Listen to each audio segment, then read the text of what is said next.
सुखिया की पत्नी ने हफ्ते पहले ही एक लड़की को जन्म दिया। उसको देख देख कर परेशानी से उसका सर फटा जा रहा था।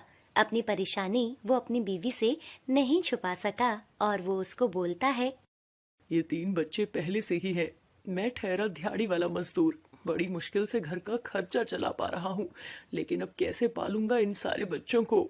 सुखिया की बीवी के पास उसकी परेशानी का कोई हल नहीं था, तो वो उसे क्या जवाब देती। वो कभी अपनी बेटी को देखती और कभी सुखिया को। सुखिया अपनी झोपड़ी के बाहर आकर बैठा था। तभी उसके सामने एक बड़ी सी गाड़ी आकर रुकती है। उस गाड़ी से एक बहुत धनी आदमी उतरता है। उसका नाम निरंजन लाल था। वो सुखिया के पास जाता है। क्या तुम्हारे यहाँ किसी कन्या का जन्म हुआ है? निरंजन की बात सुनकर सुखिया उसे बड़ी ध्यान से देखने लगा और उसे बोलता है, कन्या? हाँ, कुछ ही दिनों पहले मेरी पत्नी ने एक बेटी को जन्म दिया है, लेकिन इस बात का पता आपको कैसे चला? अरे ये बात जनती थोड़ी है। वैसे क्या तुम उस कन्या को मुझे दे सकते हो? क्या आप मेरी बेटी को लेना चाहते हैं? हाँ, मेरी कोई संतान नहीं है, इसलिए मैं उस कन्या को गोद लेना चाहता हूँ। सुखिया फिर से निरंजन को घूर घूर कर देखने लगा। साहब, मैं बहुत गरीब आदमी हूँ, बड़ी मुश्किल से 2 वक्त के खाने का इंतजाम कर पाता हूँ। मेरी जब से ये बेटी हुई है तब से मैं इसकी पालन पोषण की चिंता में हूँ। आप मेरे लिए किसी भगवान की तरह आए हैं। आपके पास रहेगी तो इसका भविष्य बन जाएगा, मेरे पास रहेगी तो खाली पेट और बीमारियां ही इसकी किस्मत में आएंगी। और सुखिया अपनी पत्नी को समझाकर अपनी बेटी को निरंजन लाल को सौंप देता है। निरंजन ने उसे ले लिया और अपनी गाड़ी में बैठकर वहां से चला जाता है। आगे जाकर रास्ते में एक नदी आती है और निरंजन पुल पर गाड़ी रोक लेता है और बच्ची के साथ गाड़ी से निकलता है। आज मैं अपने बेटे का भाग्य बदलने जा रहा हूँ, क्योंकि मैं नहीं चाहता जो भाग्य में लिखा है वो उसके साथ घटित हो। ऐसा बोलकर निरंजन उसे नदी में फेंक देता है। कुछ दिन पहले की बात है। निरंजन एक ज्योतिषी के पास जाता है और उसे अपनी बेटी की कुंडली दिखाता है। निरंजन उस ज्योतिषी की हर बात मानता था, क्योंकि आज तक उसने जो कहा निरंजन के जीवन में वैसा ही हुआ था। इसलिए निरंजन अपना व्यापार से लेकर घर तक के सभी निर्णय ज्योतिषी से पूछकर ही लिया करता था। निरंजन जी, आपके बेटे का विवाह एक मजदूर की बेटी से होगा। नहीं, ये आप क्या कह रहे हो? मैं किसी मजदूर की बेटी से अपनी बेटी की शादी कभी नहीं करूंगा। जो भाग्य में लिखा है वो तो होकर ही रहेगा। इसका कोई तो उपाय होगा। इसका केवल एक ही उपाय है। और वो जोशी अपनी विद्या से उस लड़की का पता बताता है। मैं बदल दूंगा अपने बेटे का भविष्य, मार दूंगा उस लड़की को। दूसरी ओर वो बच्ची पानी के बहाव के साथ बहती जा रही थी और नदी के किनारे एक मछुआरन जिसका नाम सावित्री था, वो पानी में जाल डालकर मछलियों को फांसने का इंतजार कर रही थी। कितनी देर हो गई, आज तो एक भी मछली पकड़ने में नहीं आ रही। तभी सावित्री की नजर बहती हुई बच्ची पर पड़ती है, जो बेचारी लगातार रोई जा रही थी। अरे ये किसकी बच्ची है? किस निर्दयी ने इसे पानी में फेंक दिया? अरे पाल नहीं सकते तो पैदा क्यों करते हैं? सावित्री उस बच्ची को पानी से निकालती है और अपने गले से लगा लेती है। वो बच्ची लगातार रोई जा रही थी। अरे क्या हो गया, इतना क्यों रो रही हो? भूख लगी है क्या तुझे? अरे बेटा रोते नहीं। सावित्री के पति का कुछ साल पहले ही देहांत हो गया था। उसका भी इस दुनिया में कोई नहीं था। अब वो उस बच्ची को अपने घर लाकर पालने लगी थी। अब वो ही उसकी माँ थी। उसने उस बच्ची का नाम कविता रखा और समय धीरे धीरे बीतता चला गया। अब कविता 22 साल की हो गई थी।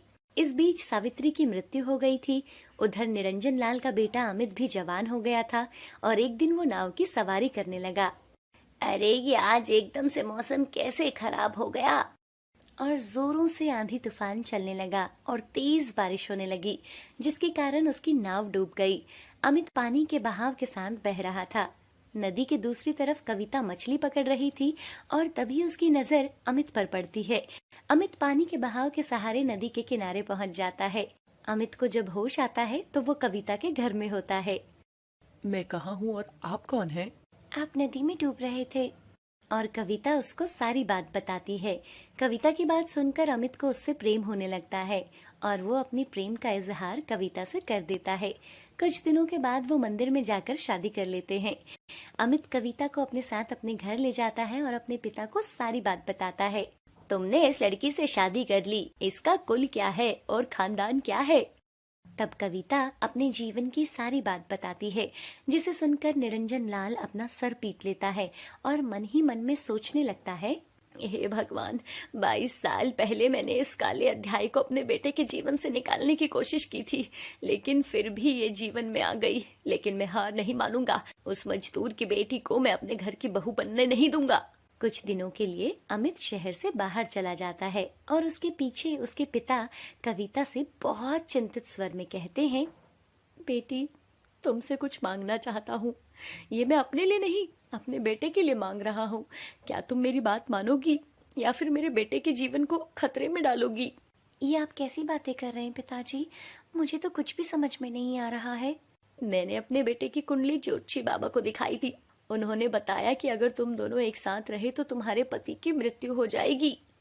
नहीं पिताजी, मैं सच बोल रहा हूँ। ज्योतिषी बाबा की आज तक कोई भी बात गलत नहीं हुई है। मैं तुम्हारे आगे हाथ जोड़ता हूँ बेटी, तुम ये घर छोड़कर चली जाओ। मैं जिंदगी भर तुम्हारा आभारी रहूंगा। कविता निरंजन लाल की बात मानकर वो शहर छोड़कर चली जाती है। कविता कई दिनों तक गांव-गांव भटकती रहती है और चलते चलते वो बेहोश हो जाती है। कविता को जब होश आता है तो वो एक सपेरे के घर में थी, जो सांप का खेल दिखाकर अपने घर का गुजारा करता था। तुम कौन हो बेटी और कहाँ से आई हो? तब कविता उसे अपनी सारी बात बताती है। उसे सुनकर सपेरा बोलता है, बेटा, जो भाग्य में लिखा होता है उसे कोई नहीं बदल सकता। वैसे भी तुम्हारा ये फैसला तुम्हारे पति के जीवन के लिए है, इसलिए इसे स्वीकार करो और नई जिंदगी शुरू करो बेटी। अब कविता सपेरे से सांप का खेल देखने की कला के साथ साथ सांप को कैसे पकड़ते हैं और उसके जहर के काट से मंत्रों को भी बहुत ही कम समय में सीख लिया था। बेटा, तुम बहुत प्रतिभाशाली हो। मैंने अपना पूरा जीवन सांपों के जहर की काट और मंत्रों को सीखने में लगा दिया, लेकिन तुमने तो बहुत ही कम समय में सब कुछ सीख लिया। समय हवा के पंख लगाकर बीतने लगा। तभी एक दिन निरंजन लाल और अमित उसी गांव के पास अपने दोस्त की शादी में आए हुए थे। अमित कविता की याद में गांव में घूम रहा था।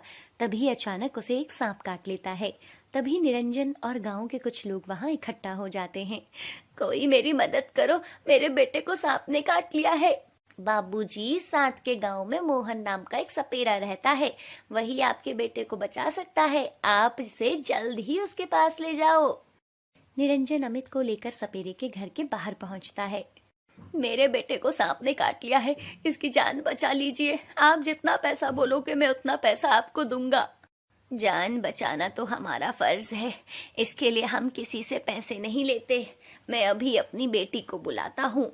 तभी कविता वहां आ जाती है।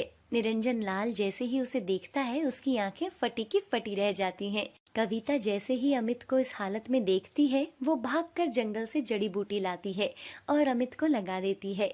जब अमित को होश आया तो, कविता, तुम जिंदा हो? लेकिन पिताजी ने तो कहा था कि मेरे जाते ही तुम्हारा रोड एक्सीडेंट हो गया था। ये सुनते ही कविता ने अपने ससुर को देखा तो निरंजन लाल ने हाथ जोड़कर कहा, तुम दोनों मुझे माफ कर दो। मैं तुम दोनों का गुनहगार हूँ, खासकर कविता का, क्योंकि मैंने भाग्य को बदलने की कोशिश की। और निरंजन लाल उन दोनों को सारी बात बताता है, जिसे सुनकर अमित को अपने पिता से घृणा होने लगती है। लेकिन कविता के समझाने पर वो उसे माफ कर देता है और अब वो दोनों प्रेम से रहने लगते हैं। गायत्री, जिसको आंखों से दिखाई नहीं देता, बाल्टी लेकर कुएं से पानी निकालने लगी और तभी अचानक वो कुएं के अंदर जा गिरी। तभी अंदर खाना बनाती मेघा को पानी में कुछ गिरने की आवाज आती है। माँ, माँ, कहाँ हो आप?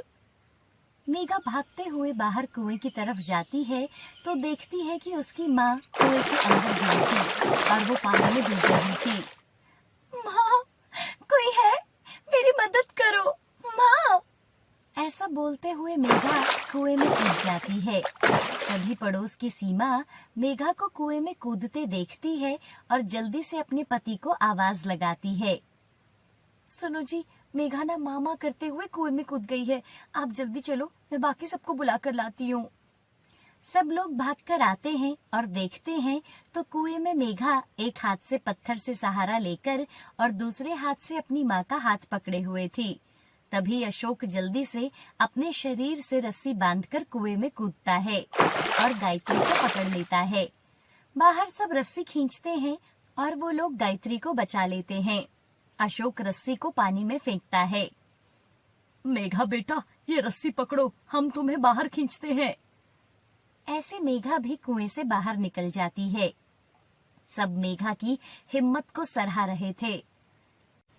ये है मेघा, जो रामपुर गांव में अपनी अंधी माँ गायत्री के साथ रहती थी।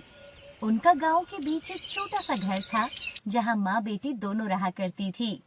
मेघा के पिता अब इस दुनिया में नहीं थे और पिछले कुछ सालों से गायत्री अपनी आंखों की रोशनी खो चुकी थी। अगली सुबह घर के अंदर चारपाई पर गायत्री बैठी हुई थी। तभी मेघा एक थाली में खाना लेकर आती है। माँ, ये लो, खाना खा लो। ला दे, मेरे हाथ में दे दे, मैं खुद ही खा लूंगी। अरे माँ, मैं आपको अपने हाथों से खाना खिला दूंगी, चलो आप मुंह खोलो। मेघा अपने हाथ से अपनी माँ को खाना खिलाने लगती है।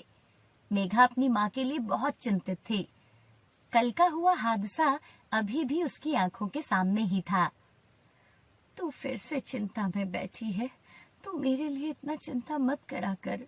भगवान जो करते हैं वो ठीक ही करते हैं। शायद यही मेरे पिछले कर्मों का फल है और अब मुझे इसे खुशी खुशी काटना होगा। माँ, मैं आपको इस अंधेरे से निकालना चाहती हूँ। मैं नहीं चाहती आपके साथ कुछ भी हो। अगर कल को आपको कुछ हो जाता तो मैं खुद को कभी माफ नहीं कर पाती। तू दिल छोटा ना कर बेटा, जब तक तू है मुझे कुछ नहीं होगा। कुछ देर के बाद, माँ, मैंने सब काम कर दिया है, अब तुम्हें कहीं जाने की जरूरत नहीं है, ठीक है? मैं अभी काम पर जाती हूँ। मेघा दूसरों के खेतों में मेहनत मजदूरी करती थी और वो अपना घर चला रही थी, लेकिन जो कुछ भी वो कमाती उससे बस 2 वक्त की ही रोटी हो पाती थी। आज सुबह से शाम तक मेघा खेत में काम करती है और शाम को काम से जल्दी निकल जाती है और वो सीधे डॉक्टर के पास जाती है। अगर तुम्हारी माँ की आंखों का ऑपरेशन सही समय पर हो जाए तो शायद वो देख सकती है। जी डॉक्टर, मैं जल्द ही पैसों का इंतजाम करती हूँ। इलाज के लिए बहुत पैसे चाहिए थे, जो मेघा के पास नहीं थे। परेशान मेघा अपने घर जा रही थी, तभी उसे मोहनलाल मिलता है। कैसी हो बेटी? मैं ठीक हूँ काका जी। क्या हुआ, बहुत परेशान लग रही हो। जी काका, आप तो जानते हैं ना माँ की हालत के बारे में। आज डॉक्टर से मिलकर आई हूँ। उन्होंने बोला है कि ऑपरेशन से माँ की आंखों की रोशनी आ सकती है, लेकिन मेरे पास अभी इतने पैसे नहीं हैं। बेटा, अगर मेरे पास कुछ होता तो मैं जरूर तेरी मदद करता। तू एक काम क्यों नहीं करती, हमारे गांव के सेठ सुखीराम से अपनी माँ के इलाज के लिए पैसे उधारी में क्यों नहीं ले लेती? हाँ काका, आप बात तो सही कर रहे हो, मैं अभी उनके पास जाती हूँ। लेकिन बेटा, तू एक बार अच्छे से सोच लेना, क्योंकि सेठ सुखीराम साहब आदमी कुछ ठीक नहीं है। मुझे पता है काका, लेकिन क्या करूँ, मेरे पास कोई और रास्ता भी तो नहीं है।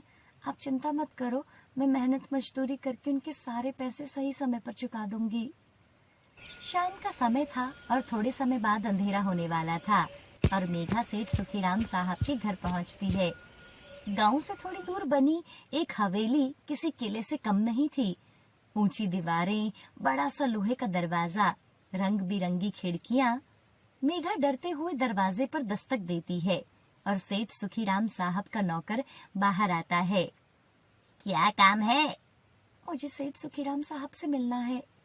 इस समय मालिक किसी से नहीं मिलते, कल सुबह आना। देखिए, मेरा उनसे मिलना बहुत जरूरी है। तभी वहाँ सेठ का मुंशी आता है। अरे, तुम्हें एक बार सुनाई नहीं देता? मालिक इस समय किसी से नहीं मिलते, अभी तुम जाओ यहाँ से, कल सुबह आना। तभी मेघा मुंशी के सामने हाथ जोड़ती है। कृपया करके मुझे मिलने दीजिए, मेरी माँ की जिंदगी का सवाल है, मैं बहुत उम्मीद लगा कर आई हूँ। मुंशी को मेघा की आंखों में अपनी माँ के लिए फिक्र और प्यार दिखता है और वो उसे सेठ के पास ले जाता है। मालिक, मैं गोपाल की बेटी हूँ, मेघा, मेरी माँ। हाँ हाँ, सुना है तेरी माँ अंधी हो गई है। जी सेठ जी, डॉक्टर से बात हुई है, वो बोल रहे थे कि आंखों के ऑपरेशन के बाद वो देख सकती है।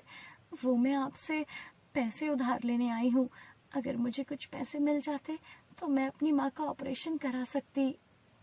तो तुम चाहती हो मैं तुम्हें पैसे दूं, वो भी बिना किसी गारंटी के? सेठ जी, मैं आपके खेतों में मजदूरी करूंगी, चाहे जितने साल लग जाएं, लेकिन कृपया मेरी माँ के इलाज के लिए मदद कर दीजिए। सेठ सुखीराम ने मेघा की तरफ देखा। ठीक है, पैसे मिल जाएंगे, लेकिन तुम्हें हर रोज मेरे खेतों में काम करने आना होगा। जी सेठ जी, मैं जरूर आऊंगी। मुंशी जाओ, इसे 10,000 रुपए दे दो। जी सेठ जी। मुंशी मेघा को पैसे देता है और ऑपरेशन के बाद काम पर आने के लिए बोलता है। मेघा पैसे लेकर खुशी खुशी घर जाती है। उसने देखा कि उसकी माँ दरवाजे पर बैठी थी और उसका अंधेरे में इंतजार कर रही थी। मेघा, तुम आ गई? कहाँ चली गई थी तुम? मैं कब से तुम्हारा इंतजार कर रही थी। मेघा अपनी माँ को सारी बात बताती है। ये तो क्या कह रही है बेटा, वो सेठ तुझे पूरी उम्र के लिए गुलाम बना लेगा। तो चल मेरे साथ, हम अभी उसके पैसे लौटा कर आते हैं। मुझे कोई ऑपरेशन नहीं करवाना। मेघा रोने लगती है। पिताजी तो मुझे छोड़कर चले गए माँ, अब मैं आपको नहीं खोना चाहती। मैं सब कुछ ठीक कर दूंगी, आप मुझ पर भरोसा करो माँ। आप बैठो, मैं आपके लिए भी खाना बना कर लाती हूँ। मेघा खाना बनाती है और अपनी माँ को खाना खिलाती है और वो दोनों सो जाते हैं। अगले दिन मेघा अपनी माँ को अस्पताल लेकर जाती है और डॉक्टर गायत्री के कुछ टेस्ट करती है और फिर उनकी आंखों का ऑपरेशन कर देती है। कुछ दिनों के बाद गायत्री की आंखों से पट्टी खुलती है और गायत्री की आंखों की रोशनी वापस आ जाती है और मेघा खुशी खुशी अपनी माँ को घर लेकर आती है। माँ, अब तुम बिल्कुल ठीक हो गई हो, इसलिए आज से मैं भी काम पर जा रही हूँ। नहीं बेटा, तेरी जगह वहाँ मैं काम करने जाऊंगी। माँ, अभी आपको आराम करने की जरूरत है, आप घर पर आराम करो, ये सब मैं संभाल लूंगी, आप मेरी चिंता बिल्कुल भी ना करें। अगली सुबह सूरज की पहली किरण के साथ ही मेघा सेठ सुखीराम साहब के खेतों में सबसे पहले काम पर पहुंच जाती है। कुछ देर के बाद बाकी मजदूर भी वहां आए, जो मेघा को अजीब नजरों से देख रहे थे, जैसे वो नया शिकार हो। सब काम पर लगे थे। थोड़े समय के बाद सेठ सुखीराम खेत में आया और उसकी नजरें मेघा पर पड़ी। ओहो, आज से तुम भी काम पर आई हो? पुराने मजदूरों से घुल मिल तो गई हो ना? मेघा ने सिर झुका लिया और फिर वो चुपचाप से अपने काम पर लग गई। सुना है तू बड़ी मेहनती है, लेकिन हमारे खेत में सिर्फ मेहनत नहीं, वफादारी भी चाहिए। जो भी यहाँ आया सबने अपनी वफादारी साबित की है, और जिसने भी अपनी वफादारी साबित की है मैंने सबको माला माल कर दिया है। मेघा ने कोई जवाब नहीं दिया और वो अपने काम में लगी रही। सेठ सुखीराम ने मेघा को गुस्से भरी नजरों से देखा और फिर वहां से चला गया। तभी एक बूढ़ा मजदूर आदमी मेघा के पास आया। बेटा, यहाँ काम करना आसान नहीं होगा, यहाँ दिन रात कड़ी मेहनत करनी पड़ेगी। मेघा ने उसकी बात अनसुनी कर दी और फिर वो अपने काम में लग गई। इधर सूरज चढ़ता गया और यहाँ मेघा बाकी मजदूरों के साथ काम में लगी थी। सुबह से शाम हो गई और सब मजदूर घर जाने को तैयार हो गए। मेघा भी थकी हारी अपने घर आती है। अब हर रोज यही होता। मेघा सुबह से शाम तक खूब मेहनत करती। लगभग 2 साल होने को थे। एक दिन कड़ी दोपहरी में सब काम करके खाना खाने के लिए खेत में बैठे थे। तभी सेठ सुखीराम अपने मुंशी के साथ वहाँ आता है। क्यों रे, अभी तक खाना खा रहे हो? कामचोर कहीं के, जल्दी से काम पर लग जाओ। नहीं सेठ जी, हम तो बस अभी अभी खाना खाने के लिए बैठे थे। अरे मेरे सामने मुंह खोलेगा? सेठ सुखीराम उस मजदूर आदमी को जोर से लात मारता है। जल्दी जल्दी काम पर लग जाओ, नहीं तो सेठ तुम्हारी हड्डियां तोड़ देंगे। ये बोलकर वो दोनों वहां से चले जाते हैं। ऐसे ही सुखीराम गरीब लोगों पर अत्याचार करता था, लेकिन कोई भी सुखीराम के खिलाफ नहीं बोलता था। आप ठीक तो हो ना काका? अब तो भगवान के घर जाकर ही ठीक होंगे। काका, आप यहाँ कब से काम कर रहे हो? बेटा, मैं तो 20 साल से यहाँ मजदूरी कर रहा हूँ। क्या आपने इतनी उधारी क्यों ली थी जो अभी तक खत्म नहीं हुई? बेटी की शादी में 5,000 रुपए लिए थे, अब तक उसका कर्ज चुका रहा हूँ। क्या 5,000 रुपए के लिए आप 20 सालों से यहाँ काम कर रहे हो? तभी सारे मजदूर बोलते हैं, मैंने तो अपनी बीबी के इलाज के लिए 2,000 रुपए लिए थे और अब 5 साल हो चुके हैं यहाँ मजदूर बने हुए। ये सब तो बहुत गलत है। मैंने अपनी माँ के ऑपरेशन के लिए 10,000 रुपए लिए थे और मैंने सोचा था कि 2 साल यहाँ मजदूरी करके सूद समेत सब पैसे चुका दूंगी। एक दिन की मजदूरी 200 रुपए है, तो 2 साल में तो सूद भी चुका दूंगी। ऐसा कुछ नहीं है बेटा, अब तो हमें पूरी उम्र यही मजदूरी करनी होगी। चलो चलो काम पर लग जाओ, सेठ जी आ गए तो गुस्सा करेंगे। उसके बाद सब लोग काम पर लग जाते हैं। मेघा अब समझ गई थी कि सेठ लोगों को मूर्ख बनाकर उनके साथ गलत कर रहा है। कुछ दिन के बाद मेघा सेठ के घर जाती है। ए लड़की, तू यहाँ क्या कर रही है? खेत में काम पर क्यों नहीं गई? सेठ जी, मैंने आपसे जो पैसे लिए थे, 2 साल आपके खेतों में बिना किसी छुट्टी के काम करके मैंने आपके सारे पैसे सूद समेत चुका दिए हैं। अब से मैं काम पर नहीं आऊंगी। ओहो, तुम्हारा दिमाग खराब है क्या लड़की? तुम्हें क्या लगता है मैंने तुम्हें सिर्फ पैसे उधारी के लिए दिए थे? नहीं नहीं, मैंने तुम्हें उम्र भर के लिए खरीद लिया है। अब तू यही मेरे खेतों में ही काम करेगी, समझी? जा चुपचाप खेतों में जा और काम पर लग जा। मेघा समझ गई थी कि सेठ से बहस करने का कोई फायदा नहीं है। वो सीधा गांव की पंचायत में जाती है और उन्हें एक जगह इकट्ठा होने को कहती है। मेघा लोगों के घरों में जाकर उन्हें पंचायत पहुंचने को कहती है। अगली सुबह 10 बजे सब लोग पंचायत में इकट्ठा होते हैं, जहां उनके गांव और दूसरे गांव के भी सरपंच आए हुए थे। कुछ देर में ही पंचायत शुरू होती है और सरपंच मेघा से सवाल करते हैं। जी, मैंने सेठ सुखीराम जी से अपनी माँ की आंखों के ऑपरेशन के लिए उधारी पर 10,000 रुपए लिए थे और अब मैं लगातार 2 साल से सेठ के यहाँ मजदूरी कर रही हूँ। अब तक 200 रुपए दिन के हिसाब से मेरे लगभग 15,000 रुपए हो गए। इस हिसाब से मैंने सेठ जी के पूरे पैसे भी चुका दिए, लेकिन ये मुझे अब भी अपने खेतों में मजदूरी करने के लिए बोल रहे हैं। ये लड़की झूठ बोल रही है साहब, इसने मुझसे 50,000 रुपए लिए थे। नहीं सरपंच जी, मैं सच बोल रही हूँ। मैंने इनसे सिर्फ 10,000 रुपए ही लिए थे। ठीक है, मैं झूठ बोल रही हूँ, लेकिन ये बाकी मजदूर। किशन अंकल, आप बताओ, आप तो 2,000 रुपए चुकाने के लिए कितने साल से यहाँ मजदूरी कर रहे हो? और आप गोपी अंकल, आप कब से मजदूरी कर रहे हो? सब चुपचाप खड़े थे, कोई कुछ नहीं बोलता। आप सब लोग कुछ बोलते क्यों नहीं? क्या तुम लोग पूरी जिंदगी इनकी अमीरी से डरते रहोगे? कल को मेरी जगह ये आपकी बहन, बेटी या बीवी को ऐसे ही बंधुआ मजदूर बनाकर रखेंगे, क्या तब भी आप लोग कुछ नहीं बोलोगे? मेघा की हिम्मत भरी बातें सुन के वहाँ खड़ा गोपाल आके आगे बोलता है। जी सरपंच जी, मेघा एकदम सही कह रही है। मैंने सेठ से 5,000 रुपए लिए थे और आज तक इनका मजदूर बना हुआ हूँ। ऐसे एक एक करके सब बोलने लगते हैं। तुम सबको तो मैं देख लूंगा। हम कब तक तुम्हारे नीचे दबे रहेंगे? अब बहुत हो गया सरपंच जी, मैंने 2,000 रुपए की उधारी ली थी और अब तक इनका गुलाम बना हुआ हूँ। अरे सरपंच जी, ये सब झूठ बोल रहे हैं। सरपंच जी, ये सब लोग सच बोल रहे हैं। इन लोगों ने जितना सुखीराम से उधारी ली है, उससे कहीं ज्यादा गुना तो ये मजदूरी करके दे चुके हैं। अरे तुम भी नमक हराम निकले। सेठ सुखीराम, हमारा फैसला है कि आपको अभी के अभी गांव वालों से माफी मांगनी होगी और उनको उनकी पूरी मजदूरी भी देनी होगी। सेठ सब गांव वालों से माफी मांगता है। मुझे माफ कर दो, आज के बाद मैं किसी को भी ऐसे अपना मजदूर नहीं बनाऊंगा। मैं इन सबको इनकी मजदूरी के पैसे भी दे दूंगा। पंचायत के मुखिया ने अब गांव के सब मजदूरों के कर्जा माफ करने का आदेश दिया। पंचायत के इस फैसले से सब लोग बहुत खुश थे और सब लोग मेघा की हिम्मत की सराहना कर रहे थे।